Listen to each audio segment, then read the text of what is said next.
Hello, everyone.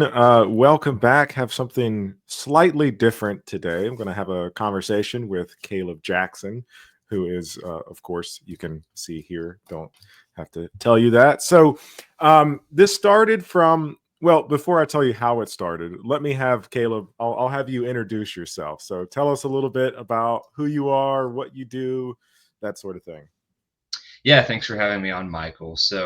I am just I would call myself a theological hobbyist. I really like looking into philosophy, theology, and that stuff. And I've currently been working on for the past few years now research on contemporary miracles, epistemology of miracles, stuff like that. I know I've been on several different channels talking about stuff, making documentaries, all that. I know when we had gotten acquainted, you had wanted to talk about miracles in relation to sort of the um, methodology of history, historical epistemology, and all that stuff. That's I think how we had first got this arranged. But I'll Yeah. let you lay that part out.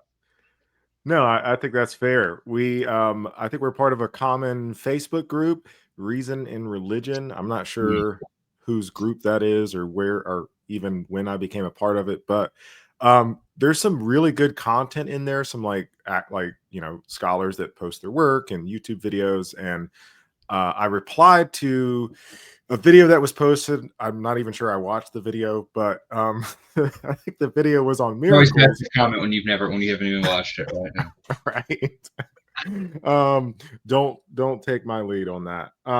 But the video is on miracles, and I've always been kind of interested in having this sort of conversation with somebody about the relationship between miracles and history, miracles and historical methodology. So that's what kind of started that. And then Caleb reached out, which is fantastic. It's always good. I'm always excited to find somebody that actually wants to have a conversation, not just like post platitudes on the internet and you know say their piece and then peace out.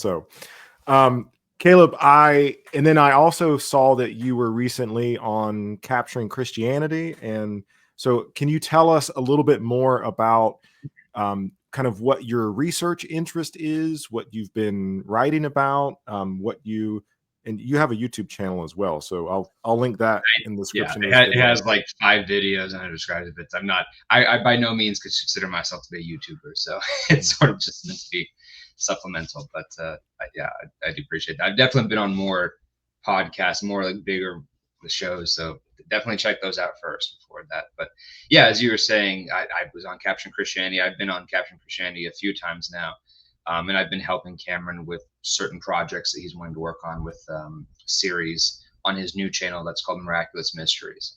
So we've been working on that for a while, and we have several more episodes coming out. So I'm excited for that. But as I had said at the beginning, I'm researching modern contemporary claims of miracles, some of which I think are really interesting and some of which are not nearly as credible. But I do lay my cards out on the table. I am a Christian, a Protestant Christian, and I try to keep an open mind. I do talk about Catholic miracles as well, even though I'm not Catholic. But I like to think that I am open to revising my views when needed. So I don't think that every claim that comes across is credible. I don't think most Christians should, but I'm also not closed-minded. And whether or not one ultimately agrees with the conclusion that miracles in that sense and the divine, divinely caused supernatural phenomenon do exist, whether historically or contemporaneously. Regardless, I think that one could at least say that the evidence is not looked at nearly as much as it should be. And even if you don't find yourself convinced of it being divine in origin, a lot of these are really at least interesting cases that should be looked into to be, the question marks of history where we can say, well, that's strange. Maybe we don't know what caused it. I don't think it's God, but it's certainly worth investigation. So that's the minimal effort that I hope to convince someone, or even if I don't persuade them that miracles are real, although I'd like to, at least get them to say that, yeah, this stuff is more interesting and needs more attention. And there are certainly plenty of things that are really weird that we don't always know the explanation to. So, Very cool. Thank you for that. So, yeah, this is kind of what piqued my interest. I like how you phrased evidence not looked at like it should be because in my historical education, and this is kind of, I want to kind of set up the problem for you. The problem that I see, not necessarily, and I'm saying this is a problem not with like you or your argument, but one of the things that interests me about this is it's a problem with like, I think history as a discipline, which makes it even more interesting for me. So, um, in my history education, it's one of those things, and I was talking with my wife recently, who's currently in a medical graduate. She's in med school, Hmm.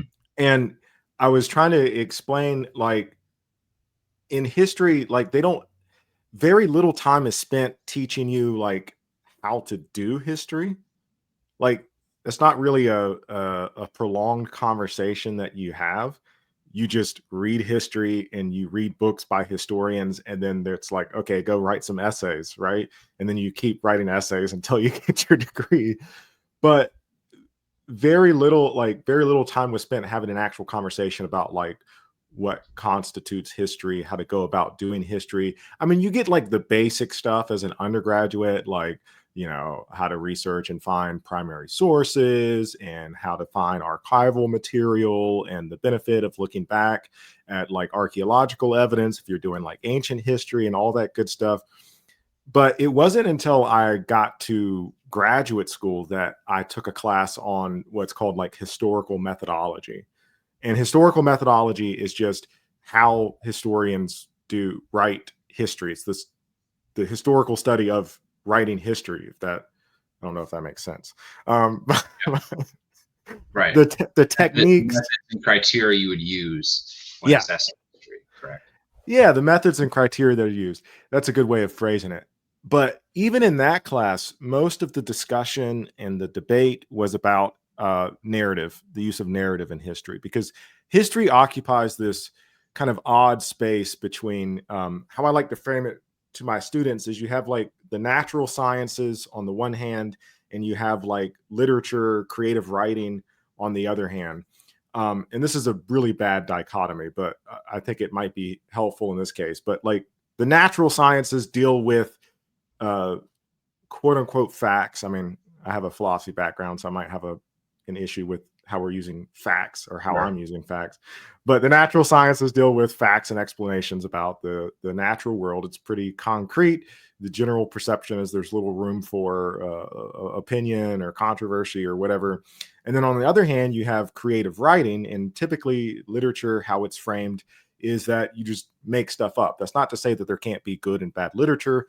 I think there is. I think aesthetics is a legitimate field of study, but leaving that aside, right? So in history kind of occupies this weird middle ground a lot of times, because you can't just make stuff up, right? So like Napoleon, Crown Emperor of France, 1809. Don't know if I got that date right. I think I did. Um, you can't like, there's no like wiggle room there. Like that's just when it happened. Um, but where there starts to become wiggle room is like with the introduction of narrative, how we're explaining those facts. And I say all that to say that in my education and in the debates that we had about historical narrative, there was kind of a assumption of naturalism, so to speak, in those narratives. Like it was just kind of assumed that if you're talking about historical events and you're providing explanations of those events, that those explanations would be inherently naturalistic. And what I mean by that within the context of history, historical naturalism is the appeal to human agency, human action, humans' events in order to explain historical facts, events, however you want to phrase that. So, for example, if we're talking about the beginnings of World War One, the origins of World War One, you're going to talk about the rise of nationalism in Europe. You're going to talk about industrialization. You're going to talk about all the political absolute mess that happened, the rise of Germany as a nation, whatever. Um, and that's what naturalism means in that respect. And as a result, like supernatural explanations weren't even considered like, I don't want to say a possibility, but they just aren't typically a part of the framing or the question of history. So that's kind of how I see the problem or issue that we're facing. I want to get your response to that. But before that, I want to read this quote by E.H. Carr that I sent you, um, because historians also don't really address this problem, even within historical methodology. Like, it's not something that's explicitly like laid out. And the closest thing I can pinpoint is from Carr, and this is from Carr's book, What is History?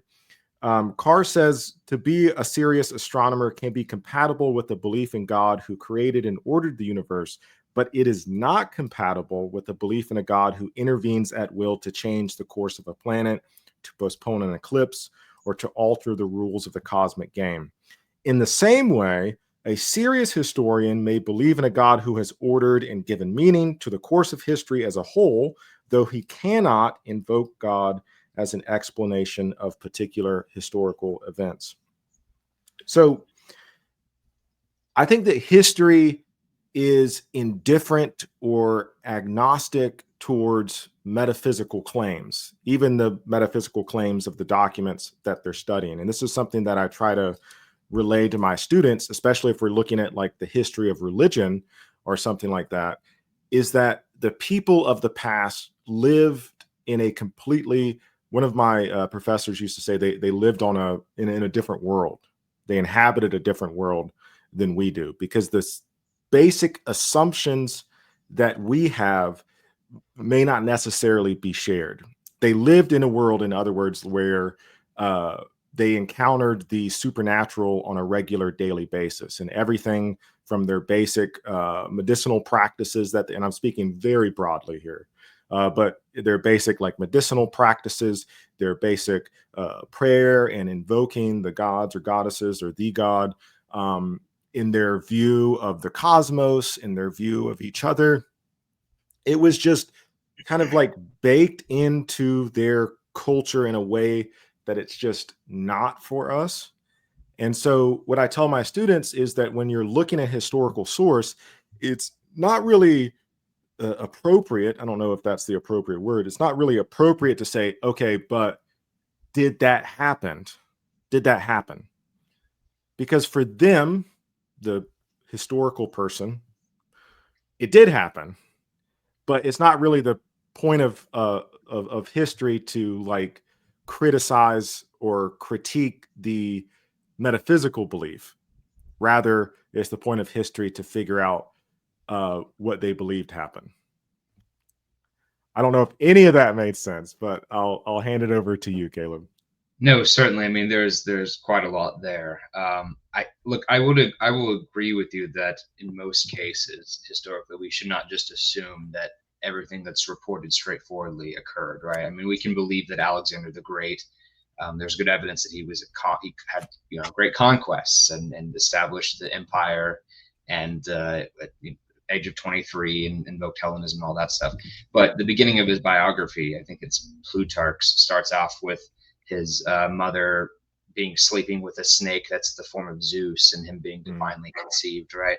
And that's the part that probably most historians would not take very seriously in terms of, oh yeah, it definitely happened this way, right? Certainly there's a lot of propaganda, there's a lot of motivation for Alexander's writers to prop him up as this demigod-like figure. So having that as like a template, of course, there are plenty of miracle claims that we should say, well, it's more likely here that the author is either ignorant or hearing stories that are reported second, third, fourth hand, or is intentionally fabricating something for the purposes of literary reasons or to get their message across or whatever it may be.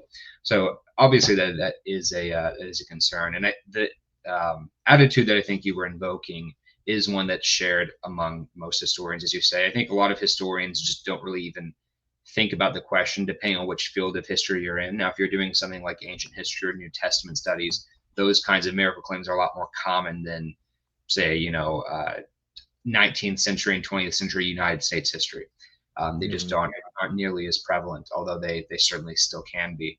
But I do think we need to be careful with the way, whose environments that we're invoking, because there's this, I think, unintended assumption where post the Enlightenment, post 18th century European rationalism, where you have the scientific revolution. Well, scientific revolution was a little bit before that, but the height of the Enlightenment, where religious belief was not nearly as popular, and rationalism was in full force.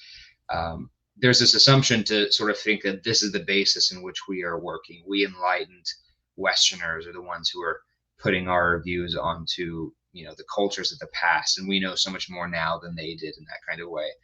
And although there are some cases where that's certainly true, I think it is a very narrow sample size, because when people say things like, oh no, they had a different worldview than we did, that's obviously true to some degree. But if you even look in contemporaneously, like in the Pentecostal movement in America, you can find just as many eyewitness claims to things that are just as fanciful and I don't say crazy, but miraculous as you would find from someone in the ancient world. So it's not as if this is a view that's just died off. Well, no one believes that anymore, and Hmm. everyone like clearly there are a lot of people, especially if you go to the third world, that's still very, very prevalent. Um, as the same goes for the ancient world, right? Where you can find people like, yes, there were people who were gullible, but there were also people like Lucian of Samosata who satirized this and would make fun of people, and he would basically be busting these fraudulent sorcerers and stuff who claimed to be doing miracles when they were just doing street illusions, essentially. And even during the Spanish Inquisition, you had people who were being busted for frauds. So we do need to be careful about how this Venn diagram, where people in the modern world are these enlightened skeptics and rationalists, and people back then were just credulous ancient people who weren't educated and didn't know how basic science worked, right? Like obviously those are very generalized stereotypes, and there were people who were critical and rational and skeptical back in the ancient world, and there are people who are really gullible and really susceptible to believing stuff in the modern world. So there's certainly some overlap there, which is a very long-winded way of answering your question. But yeah, I am not so convinced by arguments of people like David Hume or David Friedrich Strauss or Rudolf Boltzmann that history can't investigate miracles. I think that there is certainly an epistemic barrier that is difficult to surpass, because we are taking this usually on testimony of one or more person. But I think that under the right conditions, certainly we can have examples of that. And another thing I'll just point out is, I think there's two questions really. Is one, did a purported miracle that's reported historically actually happen? And when people say that, I think that they intend to mean, did it happen as narrated as a supernatural divine act, right? But there's also the question of, did this happen and there's another explanation, right? Like, do we take the miracles of Jesus praying for people and being healed? A lot of scholars just say, oh, like that, none of that even happened. Jesus never went, he never prayed for anyone. Like all of that's like later legend. Or I think the more reasonable thing to say is, well, look, we have plenty of examples even today. Just look at what Benny Hinn or whoever, right? People thinking that they were healed and prayed. So the idea that there was an itinerant preacher who was performing faith healings is not something that you have to evoke like later legend for, especially back in that day when it was really common. So I think when people dismiss things like the event itself not happening, it's different than saying, well, the event may have happened and people thought that they saw it, but maybe there's another explanation. But all of our assessments of history are going to be based on our worldviews and our metaphysical assumptions. Clearly, there has to be some assumptions. Like, for example, history, I think, presupposes scientific realism, or at least the natural laws often being standard, right? Like you have people, there are historians, for example, who look back at some of the ancient Caesars, like Caligula, who had very eccentric personalities, and they'll say, well, maybe he had this particular mental disorder or psychiatric disorder. It's hard enough to diagnose people today with psychiatric disorders, let alone people who you can't observe, who you just have texts written about them. So there's a lot of speculation there, but it's not uncommon for people to put on modern science and put it back onto history to say, well, so and so observed this in the sky. Maybe it was a comet. Now that we know, like, have a better understanding of astronomy. So certainly you can put modern knowledge back onto the ancient world and say this might have been what they actually were reporting in context. But it's just going to depend on the case by case basis. But yeah, I am not closed off to the idea that you could have miracles in history like that actually happened. And it does certainly require certain philosophical and theological assumptions. But I think every discipline requires that. And I don't think history is this bubble that has absolutely no interaction with any other field. It's one of many, and there's a lot of overlap. So I see theology and philosophy being no different than that. Hmm. Yeah, that's I like what you said. I don't know if this will be helpful, but it's what immediately came to mind because you talked about kind of the quote unquote scientific assumptions of history. And there's definitely, I want to echo a little bit of what you said because there's definitely a danger to that, specifically with this is another thing that I get a lot as a history teacher is kind of the want and the need to diagnose people in the Right. past Yeah. to say so and so was a psychopath or say that they had depression or PTSD or whatever Or even the sexual orientation of someone as well. sexual orientation. That's more common now to say so and so may not, just Yeah. very And that's a good example because it highlights the inherent anachronism in a lot of, I would say, modern interpretations of history. Because modern thinkers wanted to impose, I think, scientific rationality onto the past. Um, and that is to commit the historical sin of anachronism. mhm. Because the people in the past, again, uh, they didn't have the understanding of science that we do. But what highlights this point is a lot of, for example, mental disorders are culturally dependent. Um, this is one of the things that my wife explained to me. She's going to be a psychiatric nurse practitioner, and so she was telling me, for example, that the diagnoses that they give is sometimes dependent upon the person's culture. And the example she gave is work. So, for example, addiction can come in many different forms. People can be addicted to alcohol, tobacco, whatever, but people can also be addicted not to substances, but to like performing certain types of actions. So, in the United States, it's considered like normal to work, you know, 50 to 60 hours a week. Like, not only is it considered normal, but you're like praised, like, oh, you're such a hard worker. It's considered a like a positive personality trait.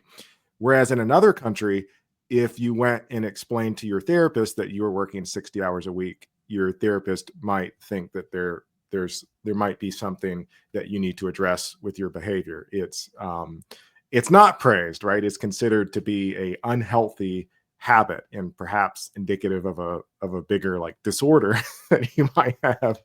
And it's the same for people in the past to impose uh, to stick with this example, to impose psychiatric diagnoses on them is to completely ignore the fact that we're talking about a completely different culture, completely different time and place.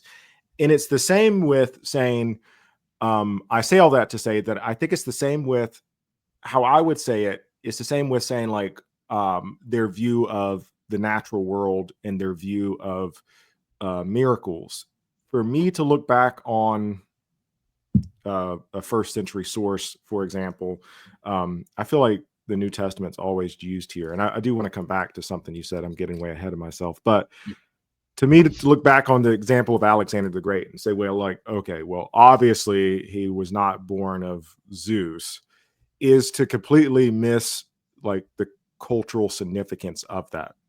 Like, this is fitting into the standard of the heroic model that was popular in Greece. And so for me to hyper focus on, well, Zeus can't be a snake. Zeus isn't even real. Snake can't impregnate women. Like, okay, but like this isn't like middle school anymore. Let's figure out like why the Greeks would include that in their story. Does that make sense? Certainly, yeah. I mean, obviously, I think they believed it. I don't think that there obviously are a lot of cultural distinctions, and those are important. And I am very sympathetic to what you said about regarding mental illness and culture. And that's why sometimes it's difficult to find analogies. But I do think that I mean, it depends on what time period you're looking at, obviously. But in the ancient world, I think that you do find a lot of analogies between, like, you're going to be more analogous, say, looking at tribes in rural India or maybe sub-Saharan Africa that practice like Pentecostalism, at least with Africa. India might be more Hindu, but those sort of more tribal, charismatic groups that practice, still practice I was going to say witch doctors and traditional medicine, let's say, Yeah. and faith healing. Those you could find similarities between that kind of perspective and a perspective in the New Testament or later centuries around the antiquity. So, and that's what people like Craig Keener and his 2-volume works have really gone to show, that we should be looking at these as a parallel in this kind of way. And of course, you can't draw a perfect analogy, but certainly can open you up to the way that people view these sorts of things. So again, I think we're pretty much in agreement on a lot of this in terms of finding that perspective and respecting the culture and asking why they put those things in. But as you said, we need to be looking at this from their perspective, and then from the perspective of lots of people who report these things in history. They report it because they really believe that it happened, and that was in their view. And we might want to be like, well, we're not in a position to say whether or not it did or didn't happen. We can just say, why did they report this and all of that? But I think that we can go beyond that in terms of explanation, and we can put on certain things that we understand. And again, there's limitations to that, but it really depends on what your view is, how plausible you think it is that something like that could happen.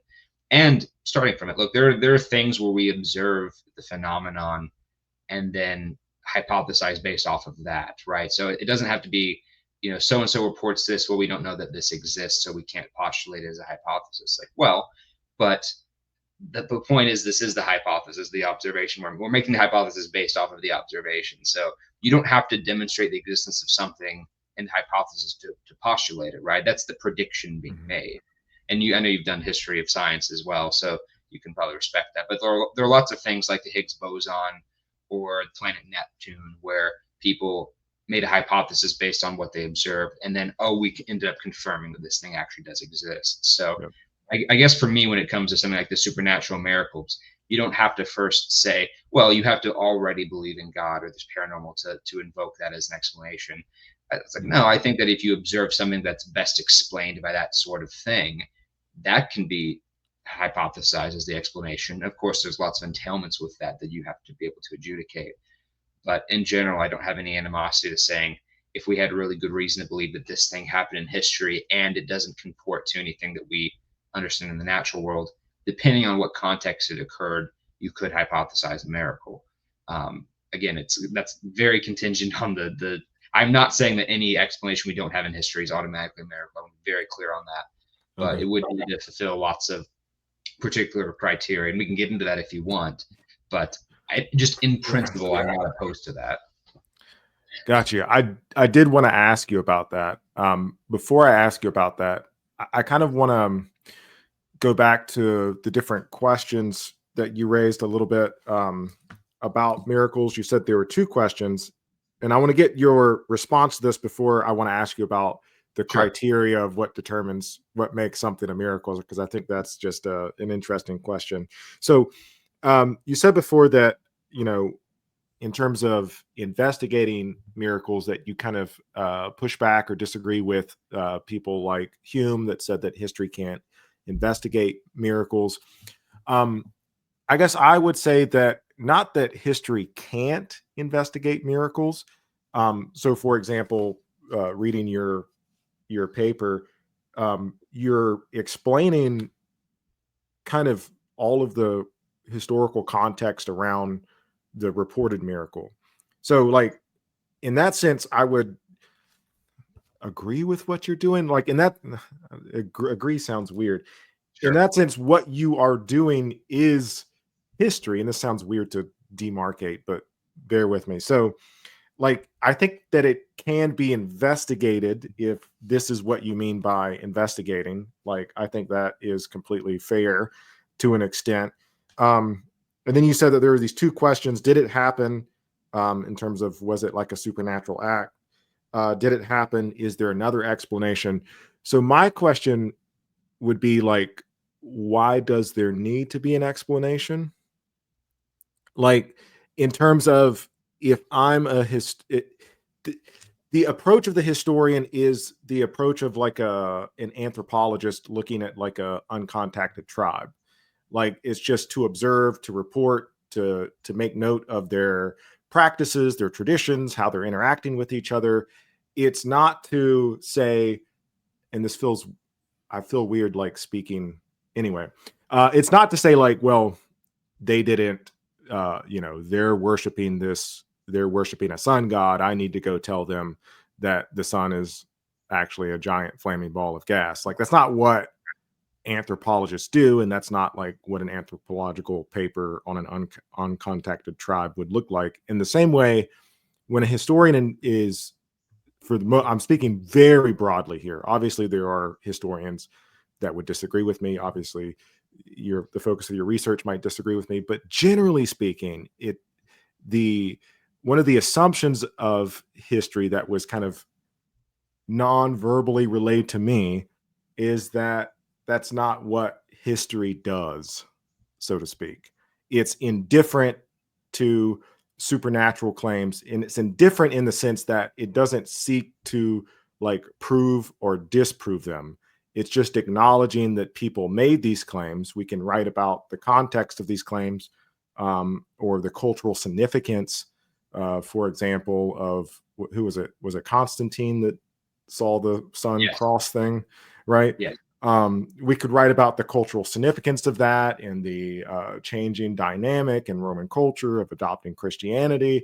But like, to ask like, well, did Constantine really see that, seems kind of beside the point. So how would you respond to that? Yeah, I think that there's two different goals there. If your goal is to just view it from the anthropological perspective, then certainly I can respect that. But the reason I think we study history is because it has implications on not only just human culture in general, but present in the future, right? The famous quote about he who doesn't study history is going to be doomed to repeat it. So certainly it's important to make those applications. When you study about World War II, yes, you can't purely from a historical standpoint talk about the ethics of the Holocaust or something like that. But I think that we have seen people go to history and try to not repeat the same mistakes, try to move on from that, and try to correct a lot of the problems that we saw. Slavery being another example. So while I'm very sympathetic to the idea that we can't really be moralizing on these kinds of things, I'm not saying that's what you're doing, but so using that kind of same principle that we're looking at history, yes, for a better understanding of human culture that applies today as well. And that's why we're not just indifferent to say, who cares what happened when I wasn't alive, right? It has implications today for your culture, for how we do things politically, economically, socially, virtually every aspect of that. In that same sense where it has that present importance, I don't think that the question of the existence of the supernatural is something that's overly trivial, depending on what your model is. I mean, if you really do believe that a Jewish carpenter and itinerant teacher resurrected from the dead 2,000 years ago, and he claimed that if you follow him, you'll do the same, that's a pretty big, not only is that a pretty big claim, that has pretty big implications on everything. Or if you believe that people in the past were healed by prayer, it might make you more optimistic that that could happen today. So I think that if one was just agnostic or just said we can't affirm any of that, then certainly the importance, I think, of the religion, putting aside the anthropological aspect of it, people today who are Christians believe in that because they believe in historical claims, not just because of that, but certainly it's a big part of it. And they believe in Jesus because they think that there are things that happened historically that have implications on their life today beyond just being a good person. So yeah, I think the existence of the afterlife, the existence of the supernatural, the existence of a God who can answer prayers or intervene to help stop bad things from happening on occasion, has major implications for our lives today, and is a very important thing to study. And yes, it does slightly go outside the realm of history, but certainly there's enough overlap there. And I don't think that's an issue, just like I don't think looking at the horrors of past atrocities in history has implications for current political and sociological factors. I think that's equally as important too, even though technically that does stem slightly out of the realm of pure objective historical reportage. Yeah, I think I would actually agree with you on that, because I was thinking about this a lot because, well, like ethics is a good example. So there was a lot of pushback about like classically speaking, and especially in like K through 12 education, history. The reason why history was taught in American education system was to like make good citizens, right? To make us good citizens, which has an inherent like ethical dimension to it that, Yeah. like you said, is not strictly speaking historical. And this might be, we can kind of lead from this into this conversation about criteria for miracles, because I think some ethical arguments can hinge upon historical data or can be supported by historical data or strengthened by historical data. So, of an example that I can think of, I've made several videos discussing and critiquing Graham Hancock. I don't know if you know who Graham Hancock is, or if you're familiar. Vaguely, but I couldn't tell you much about him. I think I've definitely heard the name before. Yeah. My videos with the most views are from Graham Hancock supporters telling me how wrong I am and like making fun of me about all sorts of different things. So, but he's the classic designator of like a pseudo archaeologist. He believes that all the major world civilizations stem from the Atlantean civilization, and that the Oh yeah. Atlantean civilization culturally influenced ancient Egypt, the ancient Israelites, the ancient Mesoamericans, stuff like that. That's similar to people who think that there was like really advanced technology and then it was like lost, or I forget what that is Yeah. called. Yes. Yeah. Graham Hancock doesn't support like the ancient alien hypothesis, but similar to the I wasn't going thing that again. far, but Yeah. certainly that would fall under pseudo history and pseudo archaeology. Yeah. Yeah. So I bring that up to say that some of the things I point out in my videos that typically makes people upset is there is an ethical dimension to these arguments, and by extension ethical dimension to history, because for example, if I want to make the claim that indigenous people have the right to their land, and somebody else comes along and says, well, the historical monuments and sites that we see is not actually does not actually belong to those people, it was created by somebody else, right? Right. There's an ethical component to that, right? Certainly, yeah. It's actually kind of funny because we brought up the ancient aliens thing, because there was I forget who it was. I think it was a YouTube like made a response to it, but they had made the joke. This was said in jest, but it actually was kind of true. Where they had the slogan, "Aliens didn't like white people," and because the implication was that whenever you look at all these indigenous cultures, like the pyramids, how could these primitive people have built such amazing structures? They must have had help from aliens. Right. When you go to medieval Europe and look at all the castle structures, oh no, we don't need to explain that. So it's sort of implicitly and unintentionally like kind of racist in that way, or at least ethnocentric, by saying these cultures are the ones that we need to invoke aliens for because they just couldn't have been that advanced. But the more white Caucasian cultures we're not going to invoke it there. So that kind of goes to what you're saying, that like it has implications on ethics that people don't always think about. Yeah, 100%. And I bring that up to say, and you could tell me if this is, because I want to know about the criteria of miracle claims, because if I approach it from that perspective, and those two things seem very unrelated, but in terms of like the structure of the argument, it seems to me what you're doing, and correct me if I'm wrong. So you're laying out the some of the context, you're examining the evidence, you've certainly cited your sources. So, hats off to you there. You're going through in very meticulous detail, I should say. Some people think it's a little too meticulous, but I can be very long-winded if you couldn't tell, and I would rather give more information than not enough. So that's always the best. So you're laying out what people said in this case specifically. I'll link the paper that I'm referring to, your paper, Historical Analysis of the Healing of Pierre de Rudder. It's the French Rudder, yeah. It's on a sidebar. I write about French philosophy, and every time I submit a paper, they always criticize my French because I can't speak it. I can't either, but I have friends who can, and they just like it's Lourdes is the site in France, but they say it Lourdes instead of like people. So yeah. Anyway, I'll link the paper. It's a very interesting read. So it seems like you're taking the historical data, laying it out for what people claim happened, and you even give kind of the pushback against the miraculous claims. Right. And so from your perspective, by laying that historical foundation, do you think it makes the possibility of the miracle more probable? Like, how would you frame that? Yeah, I think so. So just to give context to your audience for that, a little bit of background. In 1858, there was a young woman who named I'm blanking on the name, but Bernadette Subaru, who claimed that the Virgin Mary appeared to her in Lourdes, France. Long story short, that became a shrine of healing that people would go to, and people reported miraculous cures there. In I think it was 1868, there was a Belgian laborer named Pierre de Roulet who had broken his tibia from a falling tree, and he had what's usually called a non-union, when you have a severe enough fracture that's not, and of course it was in the 19th century, so they didn't have necessarily the same forms of splinting and all that stuff that we'd have today.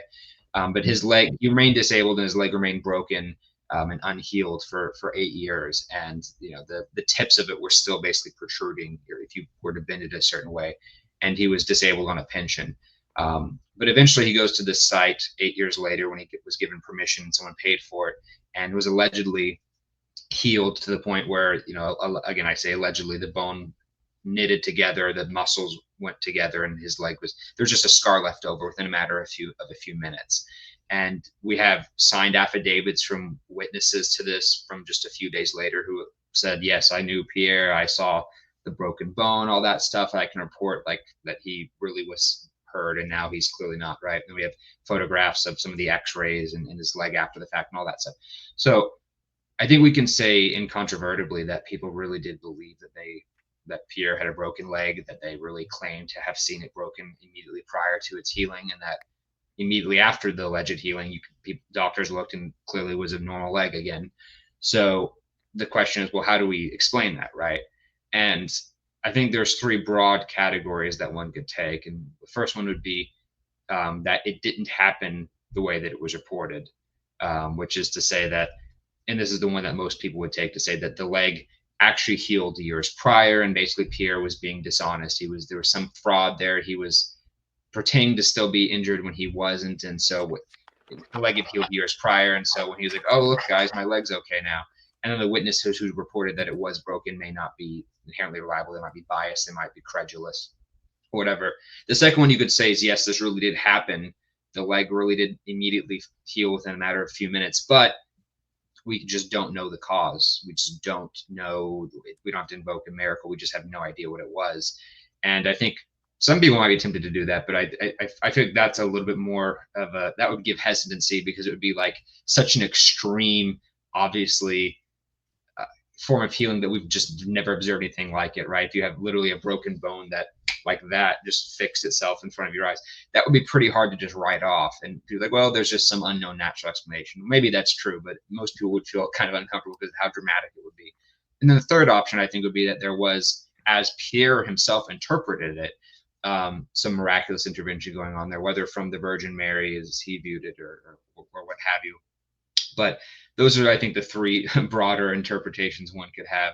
And most historians who've commented on this, and there aren't that many, really haven't given a strong opinion, or they've been either the pro-apologists trying to prove this was a miracle, or they've been the skeptics. But it's hard to find this sort of objective analysis on this. And I tried to be as objective as I could. And I sort of in the paper with just saying, who knows, right? But it's an interesting case.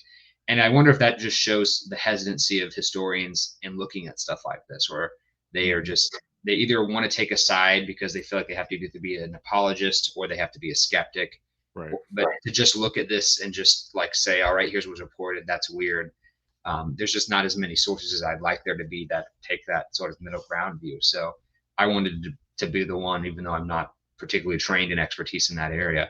But yeah, so going off of that, then, as that being the template, I think that looking at miracles in that way is important. And generally, and there's a bunch of different criteria with what you're looking at, but I would say when we're looking at claims like that, there's a couple parameters that would need to get to even get off the ground. Now, I'm not saying if it fulfills all of these that it's automatically a miracle, but there are sort of red flags that we would want, where we would rule out other ones to just say that we wouldn't be able to confirm. And there's a philosopher named Timothy McGrew who's written about this in Standford Encyclopedia of Philosophy on miracles.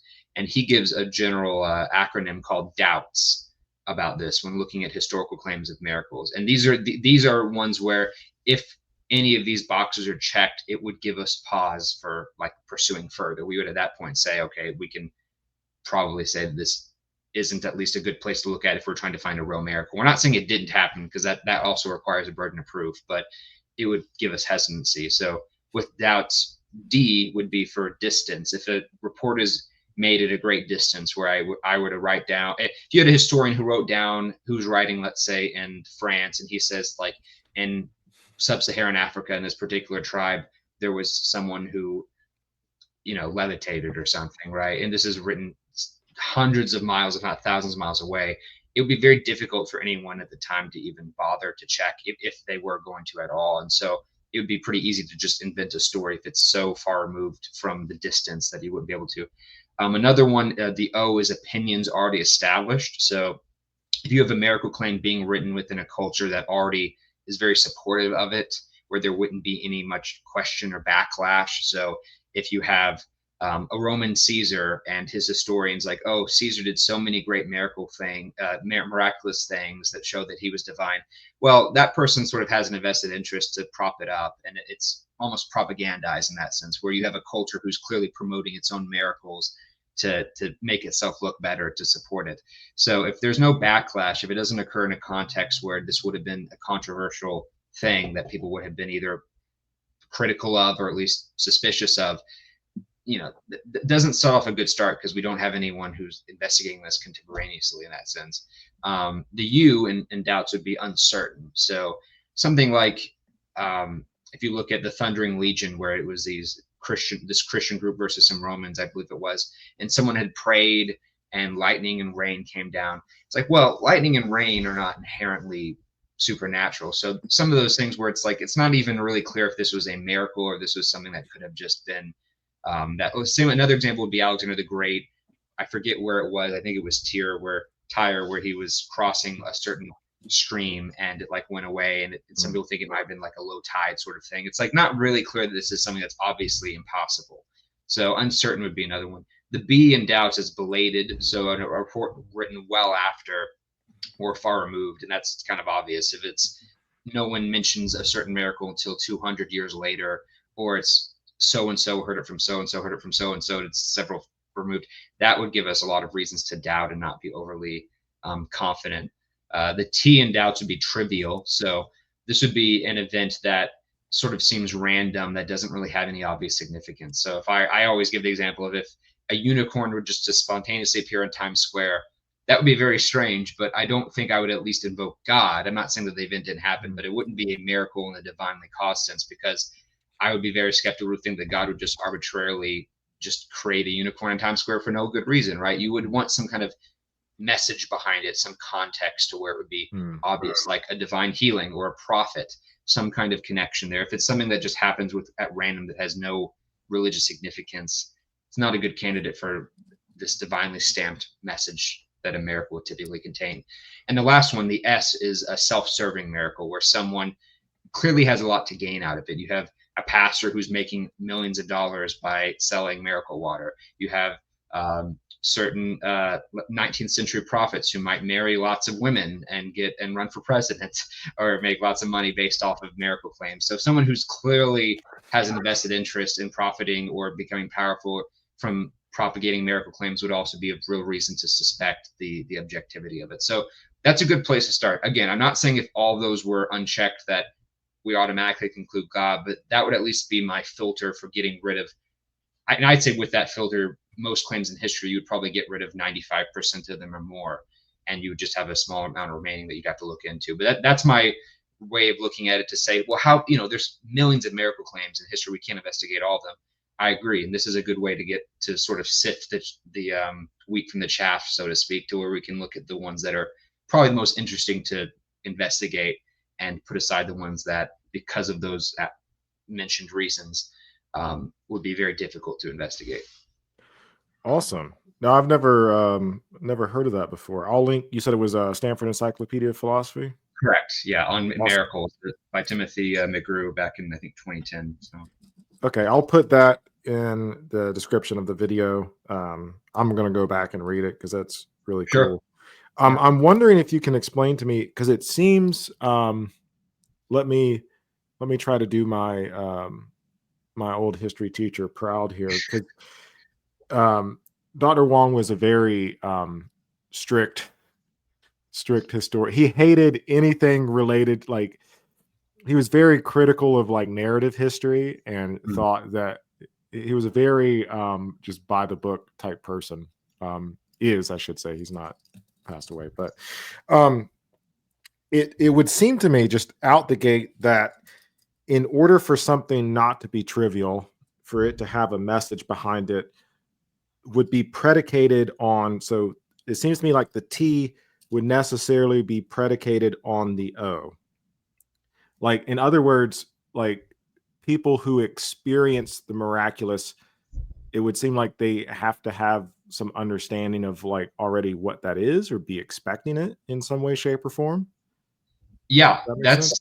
yeah. I think that's a good point and something to raise because the so often you see people give examples where and I forget what the term of this is, but they'll look at history and say, well, look at all the things that we used to believe were supernatural, like lightning is caused by Zeus or Thor, and now we know it's electromagnetism in the sky or whatever it is.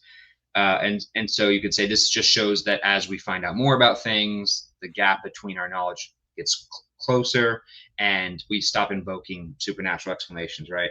And they try to use this to infer that for the ones that we don't know yet, we should invoke a supernatural explanation because the track record isn't great. But I would say that in those cases, the message was post hoc. It was seeing lightning and saying, "Oh, that looks like something. That's weird. Oh, maybe it's Zeus," right? There wasn't sort of this framework ahead of time, at least within that. But I would say that something like prayer or a religious shrine, people are going to that particularly with the thing of asking for invocation ahead of time before the miracle happens. So I think that's Yeah. an important aspect. It's not something that happened like I had a dream or I found a good parking space and oh, that must have been something that would have been applicable. It needs to be like almost a prediction. I am asking this to happen and I'm expecting this result. And it did, right? So you're almost making sort of a falsifiable thing where obviously not all prayers are answered, but if I'm asking this to happen and it does, then that's confirmation. Now, again, it depends on what it is. If it's finding your car keys, well, that's not particularly that interesting. But in terms of that relating to the O, that's another good point. But in the case of Pierre de Crudet, for example, although this did occur within a Catholic context, typically the church is a lot more careful with just declaring miracles. They do have to have an investigation. And as you point out in the article, there were rationalist skeptics at the time, especially in the late 19th century, who argued about this, who looked into it and debated it, right? This was discussed at a conference in Milan in 1910, I think it was. So the point is you had other outsiders as well who looked into this and gave opinions. It wasn't just someone saying, I saw a miracle, and people saying, wow, that's cool, and reporting it down. There was some investigative process because there were opinions that were not necessarily established or were still being debated at the time. So that would be an important aspect of it. I don't know if that answered your question at all, but Yeah, I guess and I'm not familiar with this at all. So sure. I could just because I just don't understand and I haven't dug deep into this. But I guess what I'm asking is, it seems like every instant of the miraculous, and thinking about it from if I'm trying to be as pure a Mhm. historian as possible, it seems like every occurrence of the miraculous would necessarily take place within a context in which the person believes the miraculous could happen.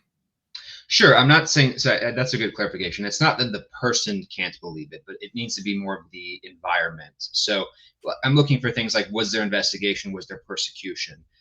Like for example, Oh, okay. the Lourdes miracles in general were started by Bernadette Soubirous, who claimed to have visions of the Virgin Mary. Right now, she herself was Catholic, but this was right after the French Revolution when France was much more secular and much more anti-Catholic in that way.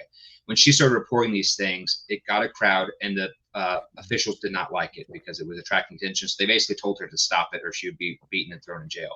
And she continued doing this despite the persecution. So the point is, there were people in there who were critical of this, who were trying to either debunk it or look into it or stop it.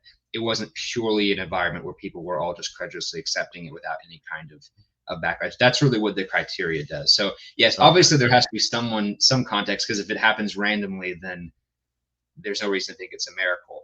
But the point is, like, despite the claims of this person, were there other people within the vicinity who looked at it trying to either objectively or trying to refute it, who weren't necessarily super hospitable to the message being proclaimed and would have had something to lose from it. That's sort of what we would be looking for. And a lot of the Catholic miracles do fit that, because the church, as I said, is usually pretty critical and doesn't just, and I say this as a Protestant, and doesn't always just accept these things. We have plenty of examples of that in the Inquisition, of them debunking these kinds of things. And usually they bring in outside doctors and stuff like that who don't really have a skin in the game. In fact, one of the most famous researchers of like the Vatican miracles is Jacqueline Duffin. I think she still operates, but she has she was a hematologist and a medical historian, and she has a book that was published in, I think, 2009, I want to say, on the Catholic Vatican miracles and the process they used to approve that. And she herself is an atheist, and she still is, but she was brought in back in the 70s to look at a case of leukemia, and she didn't at the time even know it was for a Vatican approval. But they asked her to testify in front of the committee, and she's like, "Well, I'm not Catholic. I personally don't believe in this stuff." And so that's fine. We just want your medical opinion. And so she just gave her medical opinion that, in her understanding, there was no explanation for it, and that's what they needed. So that would be an example of bringing in sort of an outside third party to investigate. Not saying that that party has to end up accepting it or believing it, but that they at least don't automatically, debunk it or clearly see it as an issue, right? That's what I'm more so getting at.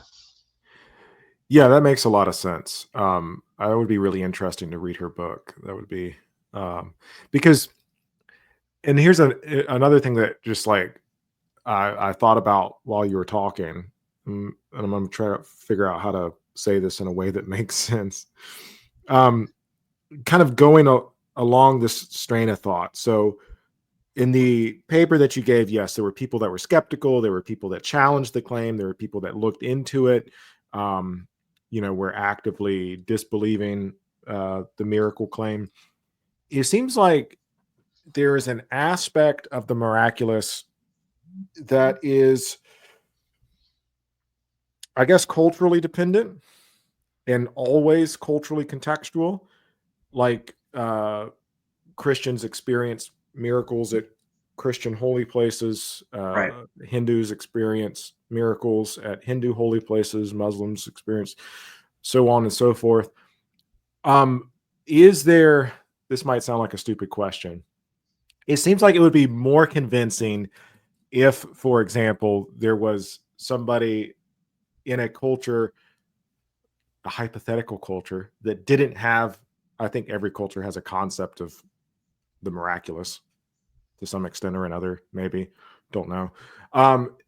It would seem like it would be more convincing if there was somebody in a culture that didn't have that context who was like suddenly experiencing miracles. And you kind of got into a little bit of this, I saw in the video, with the levitating monk who like didn't want it to happen, I guess. Yeah. For some reason, that's like more convincing to me. Like they're like, "Oh no, why is this thing happening? Like, I hate this type of situation," as opposed to like somebody who's obviously physically ill or has some sort of other issue that they want to be cured. Like it seems like there's incentive on their part to believe in the miraculous, as opposed to the person that doesn't have any skin in the game. Yeah, that's a really good point as well, and I think that kind of becomes complicated with, and again, you're right, it's culture dependent. So the Christian sort of interpretation of this might be different than like an Eastern culture, in terms of like why this stuff happens or who can do it. But I think a lot of people would say that, prayer and fasting and faith are sort of prerequisites to this sort of stuff, that God's almost rewarding this person by doing these sorts of things, and that so he's not going to just do something random for that. Although I would caveat that by saying, although the recipient of the miracle typically is a believer, it is open. It is, an external aspect enough of it to be open to investigation. So someone who isn't a believer can look into it and be like, wow, that's incredible. Like you can look at the medical records or whatever it may be, even if the person himself was a believer. Although there are cases, I can't think of any off the top of my head where the person was like an outright atheist or non-believer, but there are cases where the person was not expecting it. There are cases where people are I actually have a paper on this too. People who were unconscious or they were pronounced dead. Now, how, whether they were actually dead or not is obviously difficult question, but people who were healed at a distance, who weren't aware that they were being asked for something, who were doing that. Sometimes you have children who aren't aware of it. There's a couple cases of children being healed at Lourdes, one of which was a young French boy by the name of Francis Pascal, who was 4 years old, and he had come down. He had basically had a case of I think it was meningitis, that inflammation of the brain, which and this is back in the 1930s when this was much more severe and less treatable. But it caused him to go blind and lose feeling, and basically became a quadriplegic. And he was taken there, and he didn't really know what was going on. He's 4, and was dunked in the water of the Lourdes. And the first time he just started crying and nothing happened. But the next day, when his mother tried it a second time, his sight came back and he was able to walk again. And this was documented. So you could say, like, yes, the mother obviously believed that this was going to work, but the child in that case is probably too young to be obviously susceptible to that kind of thing, especially when it's that severe of a disease.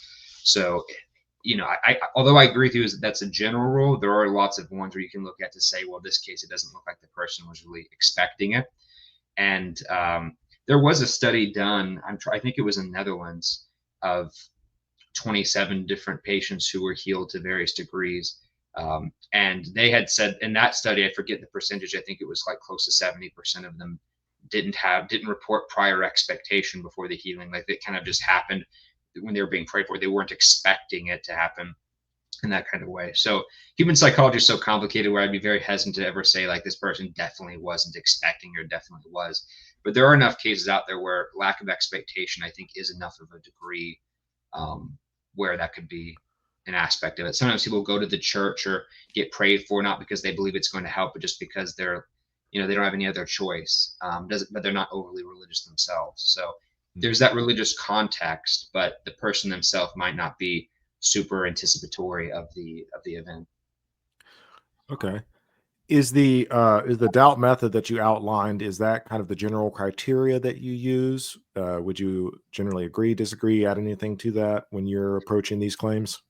Historically, yes. It also depends on the kind of claim. So for like healing claims, which is the vast majority of the ones that I deal with in the book that I'm working on, there's a separate set of like, you would need those criteria, and then there would be an additional criteria you'd apply that the Catholic Church uses. I actually use a more rigorous one than what they do, or at least I have more specified criterion, and that's usually called the Lambertini criteria. And that goes with healing. So it looks at, like, the kind of disease it was, the way it was healed, the lack of secular parallels, all of that sort of stuff. I think there's like 10 different criteria. We can go over them if you want, but I didn't know if that would be a little tangential. But that's for healing claims in particular. But it really depends on what the claim is. I will say that when we're talking about testimony, we want to look at, because human memory can be very fallible, and you can have distorted memories as well. So if someone's reporting something from memory without, like, documentation, written and controlled conditions, like in a medical setting, you would want it to be conditions like, let's look at the levitating saint, for example, in the video talked about. You'd want it to be conditions to where false memory and perception would not be very likely. So people often misremember things with strangers. They often report things if it's well after the fact.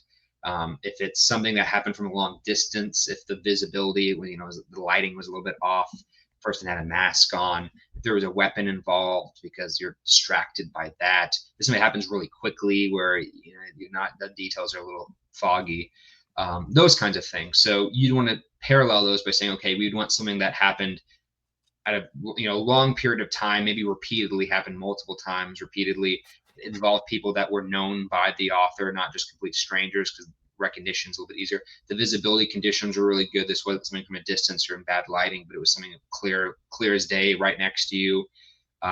Stuff like that we would be looking for. And I think we would be able to more comfortably say that this is probably accurately reported rather than misremembered. Obviously, wouldn't confirm it with certainty, but again, if any of those conditions were not met, I would have more doubts and would be a bit more skeptical. So that would be another example of something I'd be looking for with testimony in that kind of way.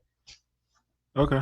I want to be mindful of your time here because we're at the hour mark. You got another 20 minutes, 30 minutes or Yeah, so? I can do 20-ish minutes. Okay. Because I wanted to ask you, and this is kind of shifting slightly away from history, but I'm curious about like what you think these. I'm curious about the relationship between the miracle claims and the supernatural in the sense of to what extent can these miracle claims inform us about the supernatural? And kind of what I'm hoping to get at from this question is related to what I was saying before. Like we have miracle claims from different religions.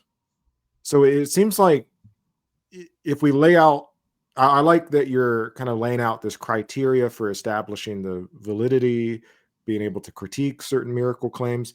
Like, where does this lead us metaphysically, theologically? And you also mentioned the fact that you're a Protestant and not a Catholic, but you're writing about all of these Catholic miracle It's not claims. just Catholic, by the way, but a lot of them are. The better documented ones tend to be Catholics, unfortunately, because they have a whole like system, whereas a lot of Mhm. Pentecostal churches don't really bother, to be honest, Yeah. unfortunately.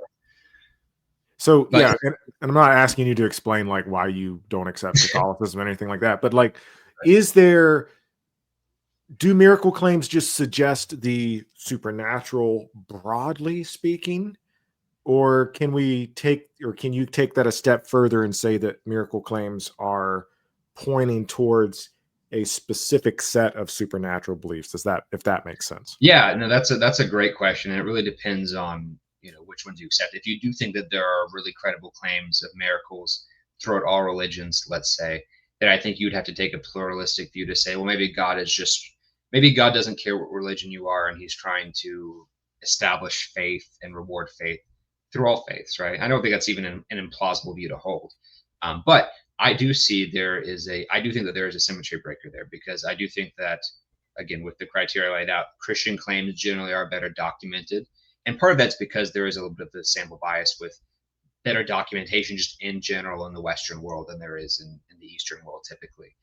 Now, of course, if God wanted to have better evidence in the Eastern world, I'm sure he could arrange for those conditions to be met. So, although that's certainly a sampling bias, I also don't necessarily see it as too problematic because God could get around those controls if that was a big motive of his to show that Hinduism or something was the true faith. But I do think that Christian religions are also unique, not just in the quality of the evidence, which I would argue is better, but in the fact that they typically lead to conversions. That Christianity is certainly not the only certainly not the only religion with miracle claims, but it is the only religion, at least major religion, that has a very sizable amount of its converts, both historically and contemporaneously, convert because of miracles. If you even look at the earliest days in Christianity, where the Apostle Paul has a vision of Jesus and Constantine does, a lot of these major turning points in Christian history occur through a perceived miracle. And Craig Keener does a great job about this in his book. I wish I had brought it up here, but in his volume books, where he talks about how in the Pentecostal movement, especially, is the fastest. It's actually the largest Christian denomination outside of Catholicism, and it's only been around since about 1900. And that's because of how fast they've been able to expand into places like Africa and Asia, and how in many countries a very sizable amount of converts to these are converts who convert because they believe that they've experienced faith healing or some miracle. So you have people going to India who have been Hindus for generations who suddenly the tribe converts because of Christian miracles, what they believe are Christian miracles. I think Keener estimates that in rural China, between 50 to 90% of people convert based off of perceived miracles. In the Philippines, it's like 60%. In other places, like again, depending on which region you're talking about, I'm not saying the country as a whole. There's also a Christian trope about Muslims converting because they have visions of Jesus, and these are pretty high numbers as well. And so a lot of the data here is not absolute. It's not super rigorous in terms of the methodology, but they are estimates. And I think when you see this repeated pattern, certainly it's true that Christianity has this widespread appeal within the conversions. So the fact that this is mostly how this goes, you don't really see that many. You don't see on statistically significant levels Christians converting to Islam or Hinduism because they've experienced a miracle within that religion. I'm not saying it never happens, but it's not to the same scale that Christian Pentecostalism has grown in that way. Same with Catholicism as well. Back when that was expanding. So I don't know. Just a lot of these major turning points you see, I think, occur in contexts that were not originally Christian. Even a lot of the major Marian apparitions, by the way, Lourdes is one example. France is still a very secular country, but Lourdes is sort of this little blip of heavily Catholicized of culture that people from all around the world still go to despite that. Or Zaytun, Egypt, which was a mostly Muslim environment. Appearances of the Virgin Mary converted thousands of people to Eastern Orthodox Christianity, and other places like that. So you do see these major conversions come from Christian miracles that convert other cultures, but I'm not aware of any large scale or statistically significant examples of this happening to Christians because of miracle claims. So I do think that that's a different matter. So if that's true, assuming that hypothesis holds, I think that would be some evidence that these are being done for the purposes of converting other faiths to Christianity, which I think would be evidence for the Christian faith in that sense. Okay. Would it be, going back to what you said, would it be specifically this idea of sample bias? And I'm kind of speaking out of my butt here because this is not my area or background, so feel free to correct me. But just a quick like compare and contrast, speaking really generally here, Christianity seems to be kind of a miracle-based religion. I mean, Jesus was a miracle worker. The early conversion stories of the apostles, like Paul that you mentioned, seem to hinge around the miraculous in ways that other religions don't. And so, like, as a result, like, miracles seem to be more prominent in Christianity, which might lead Christians in the past and today to be more mindful of what might be a miracle. Does that make sense? Yeah, it depends. Like Sufism is a sect of Islam that's more charismatic, but it is a minority.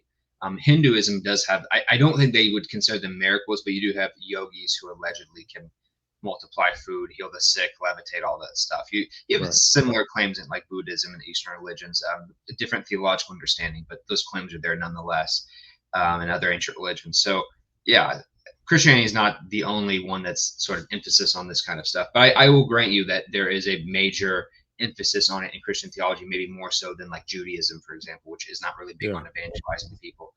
But at the same time, I do think that that sort of goes that way to say, okay, if you're going to have man-made, putting aside all the other arguments, like if you're just looking at religions that claim miracles and don't, a religion that's man-made can just say, well, we just don't believe in miracles, so you just wouldn't expect that stuff to happen. And they might be right, but it seems like it seems almost like it's an excuse or something that's like convenient to say, oh, you have all these signs that you claim are from God that we can't explain, but we just don't believe that God does that. So, that defeats your argument. I think the fact that you do have, in many cases, these really compelling examples that seem to defy natural explanation, that to me, and you infer God is the cause there, then it does seem like that would be evidence for God intervening in that case and him not intervening in these other cases. And they can say, well, we just don't emphasize miracles that much, so you don't expect it. But again, like if God's wanting to confirm some other religion as true, how is he going to do that besides miracles? I mean, there are other ways he could, but Christianity is the largest religion. Granted, Islam is the fastest growing, so that might overtake it in the next few generations. But at least I'll grant Islam as well in that, like, you have these two major powerhouse religions that are growing, not just because of miracles, but certainly that's a big aspect of it in Christianity. And if God wanted to have a theological message that he wants to convey, I would expect him to do this to a very wide range of people in a way that people can understand. So it could be possible that there's some really neat, that the true religion is some really niche tribe in the Congo that most people have never heard of. But it does seem weird for a personal God to be so dedicated to just this tiny group of people and to ignore most of the human race. I'd expect any message he'd want us to receive to be readily available and widespread. And I think Christianity and perhaps Islam are probably the best contenders for that because of how much cultural global influence they've had. That's what I would expect a divine message to have, is cultural and global influence on a wide level. Okay. Well, thanks for answering that. Caleb, I'll let you close us out. Feel free to say whatever you feel like maybe you didn't cover or a point that you didn't make. Again, I'll put Caleb's links and descriptions in this video, but yeah, go ahead, Caleb. Well, I appreciate this, and I really didn't have much to add, Michael, but I thank you for having me on. And as you said, I'm sure we'll have the materials in there, but I'll just finish it with what I said earlier when I was opening to say, I don't expect people to just be instantly converted by this, and I completely understand skepticism towards this. I myself still have some, but at least I think within the conversation to get these questions going and to say that even if we don't necessarily accept the miraculous as it's reported in history, I think looking into it can teach us a lot about ourselves and the potential for something else being out there. And if they are true, if it does happen that these serve as evidence for God existing or the paranormal realm or the afterlife or whatever, I think that's a very important thing to know that people would like to know, and that would be very influential in our lives today. So I don't think it's a trivial question. I think it's a very important question, and I think that the evidence is worth looking into, regardless of what conclusions we may come to. So, with that, again, thanks for having me on here. This was a really good conversation, and definitely hope to talk in the future. Yeah, thanks for stopping by. Thanks for agreeing to it. And yeah, see y'all later.